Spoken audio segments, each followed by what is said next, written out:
Bueno, aquí estamos en este capítulo de la tertulia política, en una conversación un poquito más espontánea, hablando con Jerome Sanabria. Jerome tiene 18 años, ¿cierto? Sí.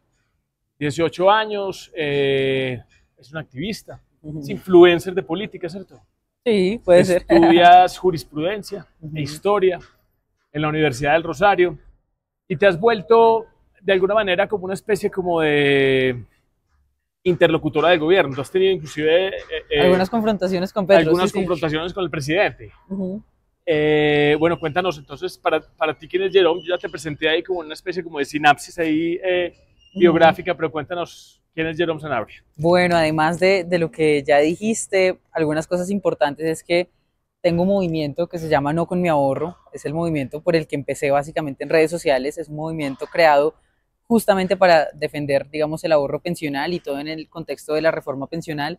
Además de eso, actualmente soy columnista de La República, más el día que estamos grabando este podcast se publicó una de mis columnas.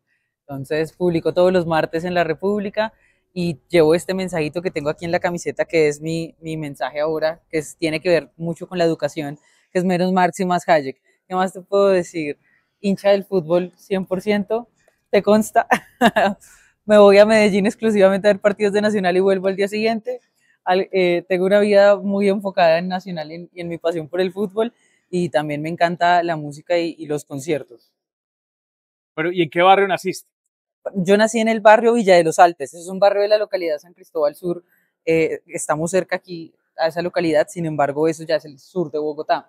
Y con los años, cuando tenía como 12, me fui a vivir a otro, que es el Calvo Sur, que también es en San Cristóbal.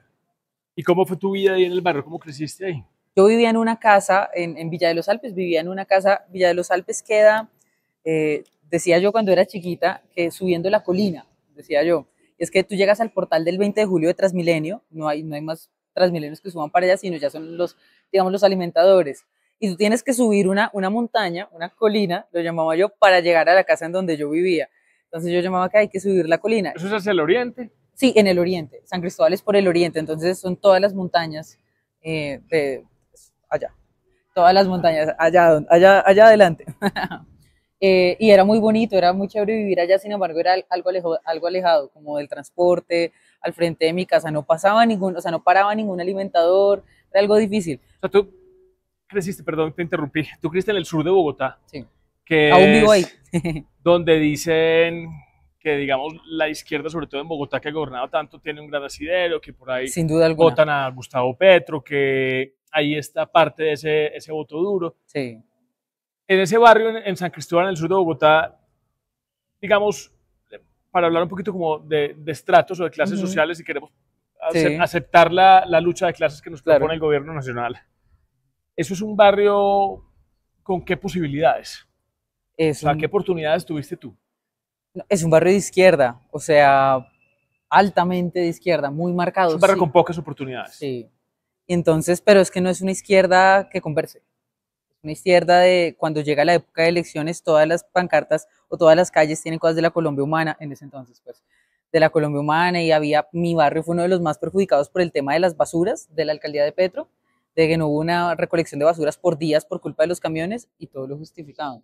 Entonces, muy difícil. Sin embargo, es más difícil, entre más subas la montaña, esa colina, es más difícil. Donde yo vivía es donde está gran parte del comercio de ese barrio Villa de los Alpes.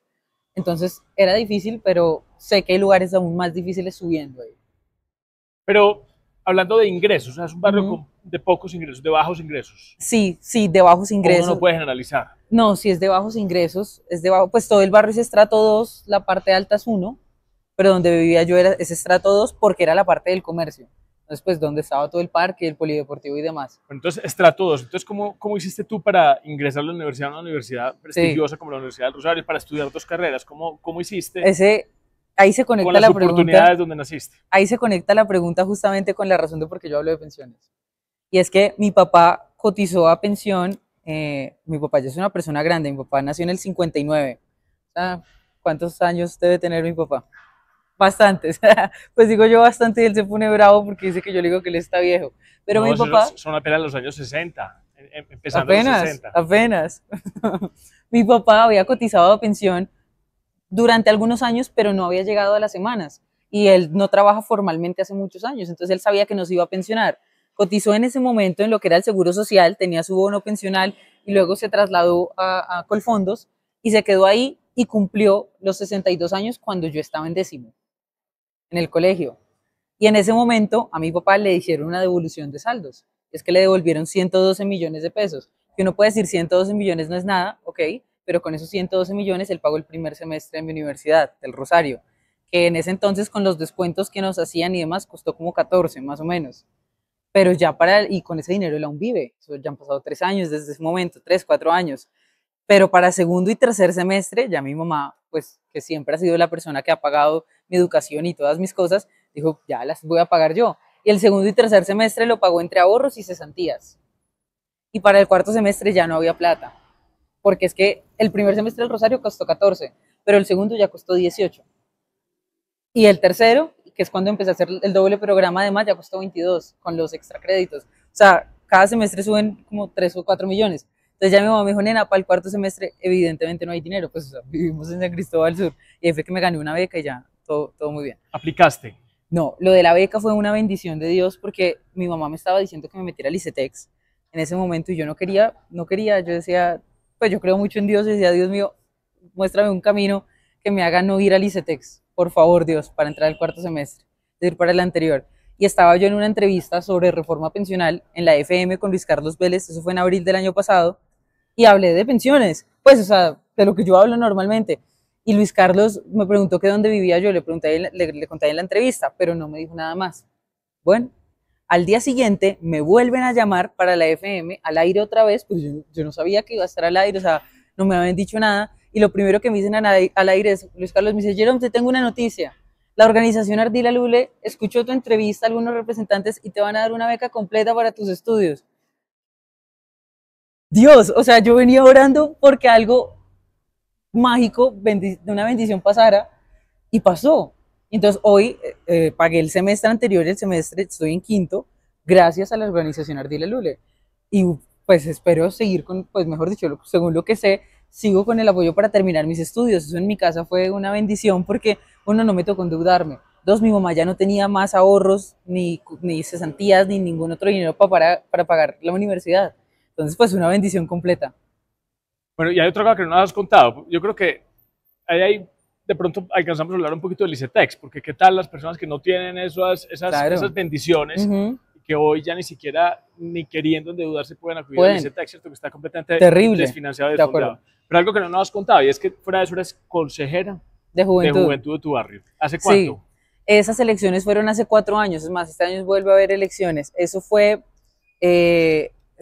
una cosa bien atípica porque esos consejos de juventud habían existido hace algunos años, sin embargo hace como 10 que no había elecciones. Entonces las volvieron a hacer y pues yo conocía de esos consejos y dije me voy a lanzar. Y ahí yo estaba en 11, en décimo en el colegio, terminando décimo. Y entonces pues era muy chistoso porque era llevarme a mis amigos del colegio a hacer política, pero muy raro porque ni idea de cómo hacer política, entonces yo me los llevaba al Parque San Cristóbal, que es el parque como que reúne toda la gente de mi localidad, y empezar a ver jóvenes que tengan entre 14 y 28. Y nosotros, unos niños ahí acercaron, hola, ¿tienes entre 14 y 28? Sí, ay, es que te quiero contar algo. Mira, yo me estoy lanzando esto y estas son mis propuestas. La gente quedaba loca. No, que si me puedes dar tu contacto para mandarte las propuestas y para recordarte el día de las elecciones. Así, todos los días de mi vida durante 4 meses, con mis amigos del colegio. Y además nos íbamos por las torres, por los conjuntos que quedan cerca a mi casa, a golpear puerta a puerta. Imagínate, tú abrir la puerta de tu casa que te digan, hola, que hay alguien de 14 a 28, no, pues no se imagina que le van a vender algo. ¿Te vas a volver a lanzar ahora o no? No. Ya se acaba ese periodo. Sí, y yo tengo una crítica ya muy grande con los consejos, o sea... Que no son vinculantes. No son vinculantes y los usan como una plataforma política los partidos, los usan ni siquiera los consejeros, los partidos los usan como una plataforma política, se gasta mucha plata con los consejos, o sea, y no sirven. Lo que uno como consejero puede hacer, lo podemos hacer tú y yo como ciudadanos comunes y corrientes, digamos. Entonces, si por mí fuera, yo los eliminaría completamente. Pero la experiencia de campaña, de irme con mis amiguitos del colegio a hacer campaña, ahí empezó algo. Fue muy chévere. Bueno, entonces, ¿cuándo se hizo famosa Jerome en redes? O sea, ¿qué pasó? ¿Con qué publicación? En redes, el 25 de noviembre del 2023. Tiene una fecha exacta. Y es que ahí ya habíamos empezado con No con mi ahorro, pero pasito, o sea, no era con la intensidad que lo hicimos en su momento, era algo pasito. Entonces recogimos unas firmas virtuales, 13.000 firmas virtuales de personas que iban a estar damnificadas por la reforma pensional. Y junto con Julio César Iglesias y Mateo Amaya, que somos los que conformamos No con mi ahorro, nos fuimos al Congreso y les entregamos esas firmas en ese momento a los senadores de la Comisión Séptima. Y entonces, bueno, Julio organizó e invitó a varias personas para que hablaran y dieran su perspectiva de la reforma. Entonces yo dije que yo quería hablar sobre cómo la reforma afectaba a mi generación, a los jóvenes, justamente a los jóvenes que represento en el Consejo de Juventud. Di un discurso, ese discurso lo grabaron con la peor producción que hayas visto en tu vida, un celular, era el celular de Mateo, un celular, yo creo un Samsung de hace 10 años, el micrófono se estallaba, todo mal, pero el video quedó, digo yo, le fue tan bueno que tuvo 1.000.000 de vistas en TikTok. Tenía propósito, tenía alma. Claro, el video, ese discurso yo lo empiezo diciendo, buenas tardes, mi nombre es Jerome Sanabria, tengo 17 años y hoy vengo a hablar en nombre de mi generación. Está chévere. Y es un video de 7 minutos, que cuando tú revisas la tasa de cuánta gente lo vio, más del 50% de gente lo vio hasta el final. Eso en redes es bien difícil, y más cuando es un video de 7 minutos.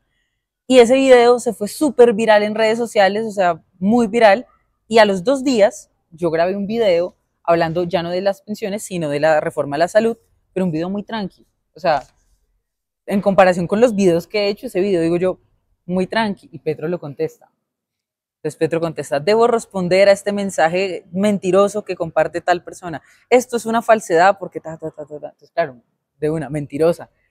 Y ahí empezó todo. Noviembre del año pasado, Bueno, del año antepasado. ¿y qué significa, tú qué crees que significa esa postura tuya, como liberal o libertaria? Ya hablamos un poquito después de eso, cuando digamos generalmente la juventud es de izquierda, o tu barrio. Claro, en este caso. pues yo siempre he dicho, lo he pensado como salirse del libreto, como una forma de,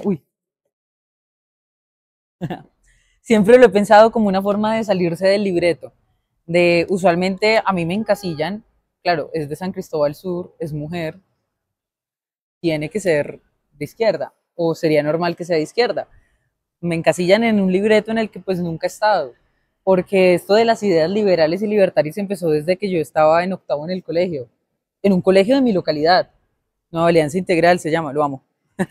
Lo amo a mi colegio, lo amo mucho. Un saludo a Nueva Alianza Integral, los amo mucho. Y en ese colegio yo empecé a ser libertaria en octavo. Gracias a un profesor o a alguien. Gracias a un profesor, sí, es una locura de historia. También todo es Dios, ¿no? O sea, a mí ya me gustaba la política, tenía cosas que ver con política, pero una postura firme, no. Y llega el rector, duró tres meses de rector, la persona de la que vamos a hablar. Llega ese rector el primer día que ejerce su cargo de rector, me saca del salón y me hace una pregunta y me dice, Jerome, ¿a ti te gusta la política, cierto? Y yo, sí. Me dijo, ok, respóndeme esta pregunta, ¿Uribe es de derecha? Y yo, obvio, o sea, obvio. Yo tenía 14 años, yo sé como este tipo que me está preguntando. Y me dijo, no, y se fue. Y a mí me quedó una duda de cómo así que Uribe no es de derecha, claro. Luego entendí a lo que se refería, derecha liberal, etcétera. Empecé a leer y con eso él me sembró esa dudita y ahí empezó todo muy fuerte, pero todo empezó con esa pregunta. Bueno, y tú tienes ahora una camisa que dice menos Marx y más Hayek, o sea, para que la gente se antoje, la gente que te está viendo, ¿qué te interesa de Hayek? O sea, ¿por qué no nos compartes qué es lo que más te interesa de Hayek, así como en la síntesis de la síntesis? Ahorita hay dos cosas, una que no tiene mucho que ver en el debate económico, pero bueno, la principal, que es la idea económica, este señor Hayek, el de acá, era un economista, un gran pensador del siglo XX, ganó el Nobel en el 74 y justamente me interesa su idea de los ciclos económicos. Hayek explicaba que si el Banco Central y si el gobierno se ponen a interferir tanto en el mercado, por ejemplo, fijando las tasas de interés, ahorita un tema tan popular en Colombia, diciéndole a los bancos, por ejemplo, que bajen las tasas de interés o controlando los precios, eso crea burbujas que nos hacen tener una ilusión de que la economía va bien. Los empresarios, como creen que la economía va bien, empiezan a invertir en proyectos que realmente están esmaquillados. Y cuando esa burbuja, que es un falso auge, termina estallando, pues las consecuencias son peores a las que podía haber antes. No solamente una subida de precios, sino además que las inversiones que se habían hecho pues resultan malas, empresas pierden su capital, hay despidos, bueno, etcétera. Digamos, esa idea de cómo al manipular los ciclos económicos, al manipular el mercado con una intervención de decirte controla el precio o bajemos la tasa de interés, pues termina muy mal. Esa es la idea económica que más me gusta de él, que es, digamos, una de las que más refuerzan los textos, pero hay otra que no he tenido la oportunidad de hablarla con nadie justamente, y es que me estaba leyendo un libro sobre qué pensaba Hayek en la tradición, por una clase que estoy teniendo en la que hay algo al respecto de tradición. Hayek era ateo, pero Hayek decía que sin la religión no había sociedades prósperas, ni era posible que una sociedad pueda ser civilizada. Pero una cohesión de valores y principios. Exacto, por los valores y principios, siendo ateo. Entonces me llama mucho la atención esa postura. Yo no soy atea, pero me llama la atención de cómo lo argumenta por ese lado, pero a mí me encanta. Pero Si yo te quería decir algo de Hayek, de un ejercicio práctico. Uh-huh. A ver, ¿tú cómo lo ves? ¿Tú crees entonces que lo peor está por venir? Sí. En el ciclo económico que, digamos, pudimos contener con el tema de pandemia. O sea, la manipulación que no solamente el Estado colombiano, en Estados Unidos, en Europa, o sea, yo creo que todo el mundo se metieron a meterle billete a la economía, a subsidiar las tasas de interés. ¿Qué crees que entonces va a pasar? O sea, ¿se contuvo y va a venir una crisis mayor? Sí, sí, sin duda, porque además no solamente se contuvo hoy, sino que se sigue conteniendo. Entonces, esa crisis que ya se intentó detener en pandemia, la siguen controlando ahorita, es decir, la burbuja aún sigue creciendo. ¿Pero tú no crees que ya la inflación está como cediendo ahí como de manera gradual? Claro, pues por ejemplo... De pronto puede ser un experimento. Claro, que sea la excepción un poquito. Puede ser, pero por ejemplo, aquí, pues esto no es muy libertario de mi parte lo que voy a decir, pero el Banco de la República en Colombia ha tenido muy buenos resultados. Por ejemplo, ahorita estamos con una inflación relativamente controlada, es gracias a que el Banco de la República no deja que el legislativo haga lo que quiera. Pero yo no estoy muy segura de que ya, digamos, lo peor haya pasado. A mí me gusta de ese movimiento libertario una cantidad de cosas que le aportan al debate. A mí me gusta, por ejemplo, ese Estado pequeño, ese Estado austero, ¿cierto? Que corrija solamente las fallas de mercado, que no se meta en todo. Pero yo definitivamente, y te recomiendo, es un economista que se llama John Kenneth Galbraith, para que lo leas. Él habla de la teoría del juicio práctico. Y es un poquito dejar de ser defensores de la ideología siempre dentro del negro-blanco. Yo creo que hay grises, hay matices. Claro, sin duda. Y lo importante es conocer todos los elementos, pero no ser ni doctrinario ni dogmático solamente con una de esas tesis, porque las cosas van cambiando mucho, ¿no te parece? Sí, sin duda alguna, sin duda alguna. Bueno, me parece muy interesante. Entonces, tú te volviste, digamos, a ti te pasó lo de la reforma pensional, entonces en algún momento te pasó lo de la reforma pensional, no, fuiste beneficiaria del sistema de la ley 100, anterior, el que nos rige todavía. Y digamos, en algún momento alguien te explicó que con la reforma pensional, o tú la leíste, entendiste que eso no iba a ocurrir, que ya la gente no le iban a devolver su plata, que entonces eso quedaba simplemente una promesa. El Estado queda como una especie como de promesa de pensionarte, pero si tú no cumples las semanas, ellos lo que te dan es una renta vitalicia que la verdad no alcanza. Sí, una migaja de dinero, de acuerdo. Pero ¿qué es lo más grave? Para que no ahondemos, claro que están videos tuyos, nosotros también tenemos videos del año pasado explicando un poquito de qué se trata esa reforma pensional, si quieren ahondar un poquito, pero aquí para que la toquemos de manera muy corta, ¿qué es lo peor para ti de la reforma pensional? Justamente lo que estamos hablando, las personas que entran al pilar semicontributivo, el 85% de personas que hoy cotizan a pensión son personas que no alcanzan las semanas, es decir, los requisitos. Y esas personas, entonces, con la ley 100, si estaban en un fondo privado como mi papá, tenían derecho a esa devolución de saldos, que es que les devuelvan su ahorro con los rendimientos. Puede que no sea mucho dinero, pero es que es su dinero, es su propiedad, y algo hará ese afiliado con ese dinero porque es suyo. Mi papá, por ejemplo, pues vive con ese dinero y me pagó el primer semestre de mi universidad, o sea, por más oportunidades como las que tuvo Jerome. Y el taxista que contaba, yo vi un video tuyo hablando en el Congreso. Nos subimos con Julio un taxi justo por esos días que estaba por aprobarse la reforma pensional y le preguntamos sobre la reforma. Dijo, ¿saben qué? Este taxi que ustedes ven aquí, en el que están subidos, yo lo pagué con mi devolución de saldos. Y hoy es mi forma de trabajo, la que le da de comer a mis hijos y a mi esposa. Yo llevo el dinero a la casa. Es el sustento que tienen las personas.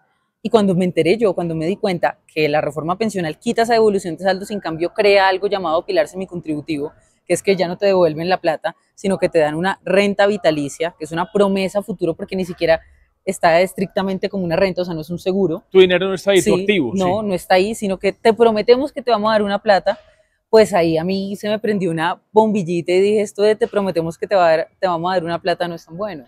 Y hay una cosa importante aquí para alertar, y es que esa promesa, al final es una promesa que está condicionada. Pues sí, está contenida en un discurso, ¿cierto? Que se tiene que dar en sucesivos gobiernos, Y tú ponías un ejemplo muy importante, o sea, hay países como Alemania, como Italia, como España, que les está cambiando la situación demográfica, es decir, ya los jóvenes no pueden sostener el estatus pensional de la gente que se ha pensionado, entonces ya no alcanza, el Estado se endeuda y se endeuda y se endeuda para poder sostenerte esa promesa. Y entonces, llega el default, y ahí se quiebran los estados. Grecia es el mayor ejemplo de cómo las pirámides pensionales no funcionan.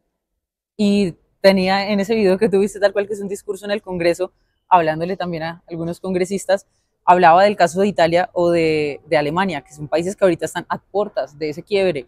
Y entonces uno dice, vemos los países que están 15 años más adelante de nosotros, mostrándonos que se van a quebrar, y a nosotros nos mandan todos a la pirámide. No aprendemos nada. No aprendemos nada. O sea, queremos recorrer el camino de los que ya nos mostraron que por ahí no es. Sí, no, todo mal. Y entonces no es solo todo mal, sino que es mi generación, tus hijos y yo los que vamos a pagar esto. Eso me parece lo más importante que tú haces, una defensa de la responsabilidad que tienen ustedes pagando las pensiones nuestras, de nuestra generación, y esa defensa de que nosotros no tenemos por qué cargar con este. Hay un ejemplo que yo le doy a mis amigas siempre para que me entiendan el por qué a mí me preocupa esto, y les digo, es que imagínense que todos nuestros papás entraran a la cervecería del barrio y se pidan cuántas cervezas se quieran tomar, y 20 años después nos cobren la cuenta a nosotros, las cervezas que se tomaron ellos, ni siquiera nosotros, que nosotros no tomamos las cervezas, y además nos las cobren con el tiempo, con los intereses de 20 años. ¿Ustedes les parece justo pagar la cuenta de sus papás? No, a nadie le parece justo. Y ahora es que a los papás también les tocó pagar la cuenta de los abuelos, ¿sí? O sea, el problema es mucho más largo. Les había tocado pagar la cuenta de los abuelos y ya habíamos corregido el sistema, ya lo habíamos tirado a un esquema donde funcionaba, las rentabilidades eran suficientes para que se gestionara. De acuerdo, y que entonces los papás ya tenían la opción de no tomar la cerveza en esas cervecerías, y decidimos volver a recorrer el camino. No, nos devolvimos 30 años.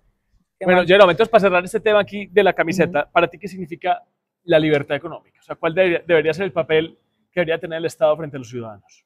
Mínimo. Yo soy partidaria, el Estado, pues pienso yo, muy diferente a como pueden pensar otras personas libertarias, pero yo creo que el Estado sí puede existir, sí debe existir, obviamente en un tamaño mínimo en el que corrija pequeñas fallas, pero que se encargue sobre todo de dar todas las condiciones para que pueda ser lo más libre posible, y lo más libre posible es ojalá un 99%, en el que la economía se pueda mover sin restricción de aquí, sin impuesto allá, sin aranceles. Que esa es precisamente una de las funciones, qué pena, y es que no haya restricción a la competencia. Ahí, por ejemplo, vale la pena que el Estado esté, que garantice que haya competencia. Que día hablaba con un amigo que trabajó muchos años en la superintendencia, la superfinanciera. Y entonces, pues él obviamente tiene unas críticas muy grandes, tenemos una postura bien similar, tiene unas críticas muy grandes con la superfinanciera y con la superintendencia de Industria y Comercio, pero dice, es que ellas deberían dedicarse a una cosa, y es a crear que haya competencia, a facilitar la competencia. Deberían enfocarse en eso. Pero a mí me parece que la superintendencia de Industria y Comercio funcionaba muy bien en la primera mitad del siglo. Este tema de promoción de la competencia y defensa del consumidor lo hacía muy bien. De acuerdo. Un poquito otra vez, vuelve, como tú dices. Yo creo que mi amigo él va a ver esto y va a saber quién es él y se va a acordar. Gracias a mi amigo, eso funcionaba bien. Bueno, Jerome, entonces tú has dicho, yo no sé si es medio en broma o de verdad, que te gustaría ser presidenta en el 2050. Yo tenía 10 años cuando empecé a decir eso. Mi sueño era ser periodista deportiva. Pues yo creo que los que me conocen pueden saber por qué. Pero mi sueño era ser periodista deportiva. Yo estaba obsesionada con eso hasta que empecé. Mi mamá cambió de trabajo, empezó a trabajar, o trabaja hace 8 o 9 años, tal vez 9, en un movimiento social. Mi mamá es trabajadora social. En ese movimiento ella me llevaba allá y yo conocí gente maravillosa, todos rosaristas, por ahí también me enamoré del Rosario. Yo dije, no, yo quiero ser presidente. Entonces ahí empezó que yo iba a ser presidente de Colombia. Entonces yo decía 2050, pues haciendo los cálculos, de que yo tuviera los suficientes años y la suficiente experiencia. Y ha pasado el tiempo y puede ser, no estoy muy segura, porque es que el camino, ya lo que he vivido me ha demostrado que a veces tú entregas tu vida, te sacrificas tus hijos, tu hogar, todo, para intentar hacer el bien y terminas peor. Y no lo digo solo en la política.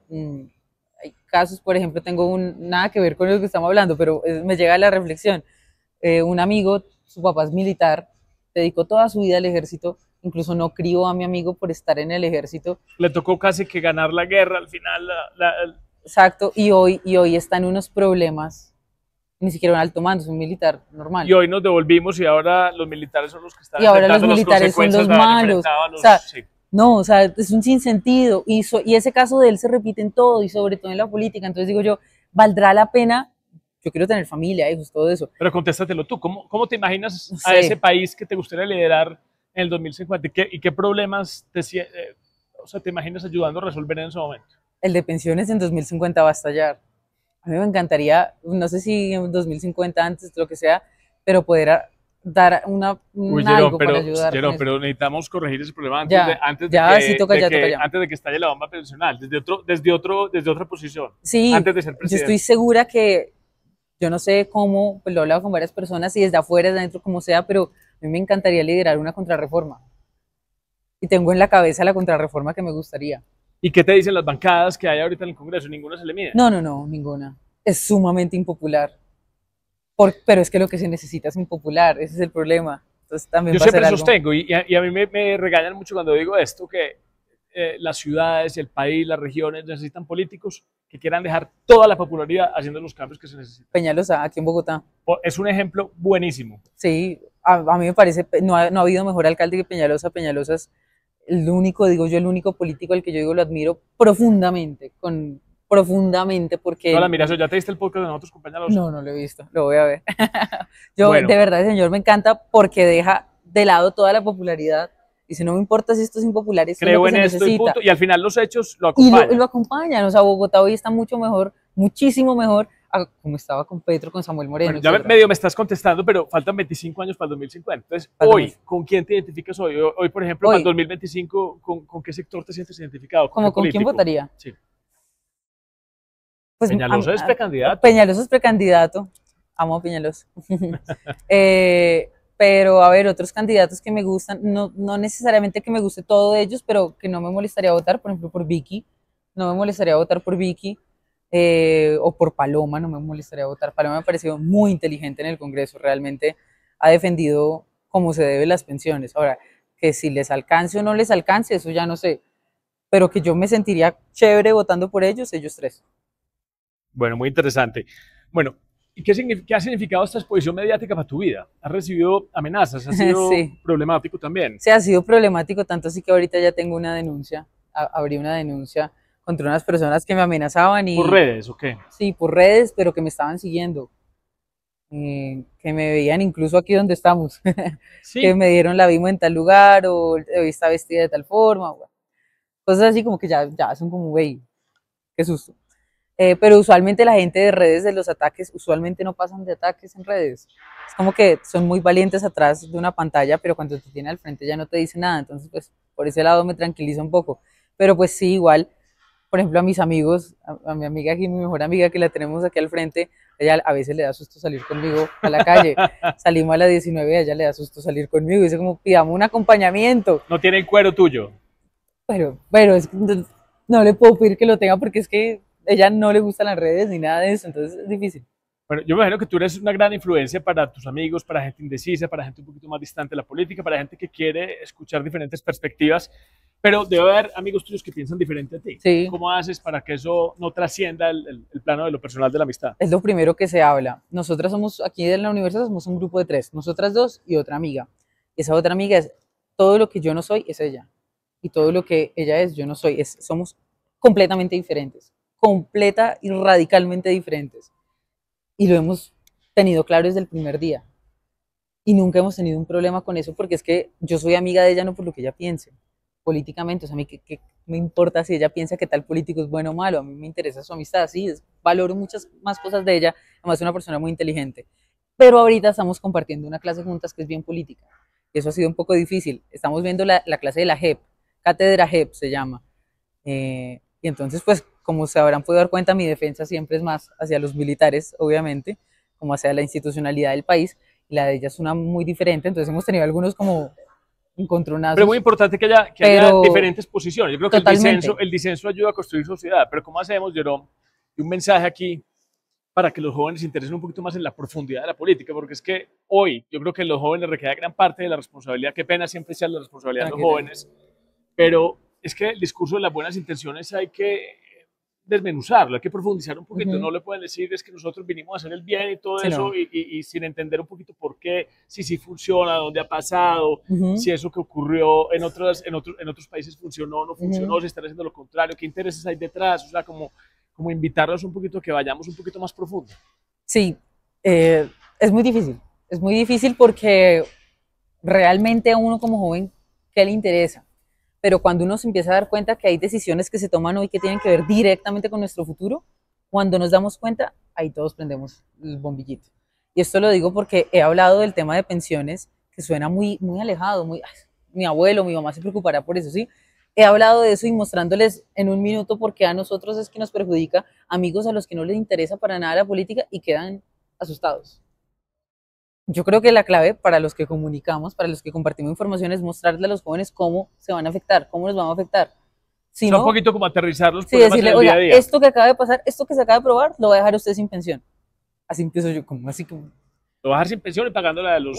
Sin pensión y con deuda ajena, pagando la cerveza de los papás, exacto. Bueno, Jero, ya como para terminar, yo quisiera hacerte unas preguntas un poquito personales, como para que nos dejes aquí algo para conocerte un poquito más. Y es, por ejemplo, un libro que te haya marcado a ti como en este pensamiento político y económico. Ah, en el pensamiento político. Bueno, Hayek Camino de Servidumbre, pero porque fue el primero que leí y eso fue entonces muy valioso. Pero un libro, no sé si en el pensamiento político, pero que me ha marcado mucho la vida, Ensayo sobre la ceguera. Ese se ha repetido bastante en este podcast. Mucho porque justamente me abrió los ojos. Pues eso puede sonar un poco raro, pues justamente me abrió los ojos.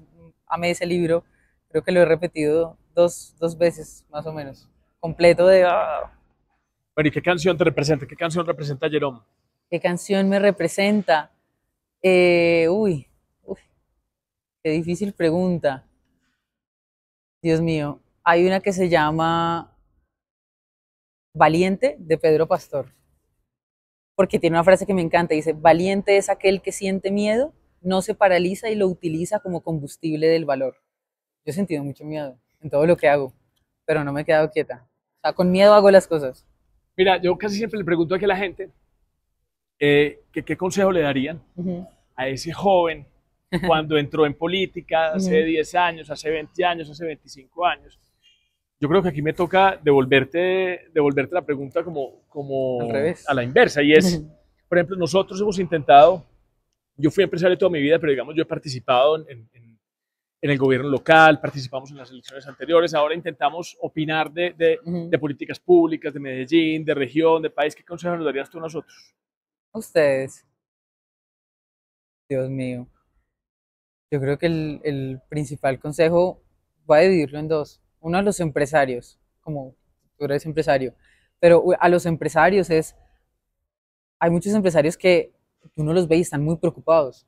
Uno se acerca y ¿cómo está? Estoy muy preocupado, dicen, estoy muy preocupado. Listo, ¿qué va a hacer porque está muy preocupado? No, cuando queden 3 meses para las elecciones le ponen tanta cantidad absurda de millones de pesos al candidato que vaya liderando las encuestas.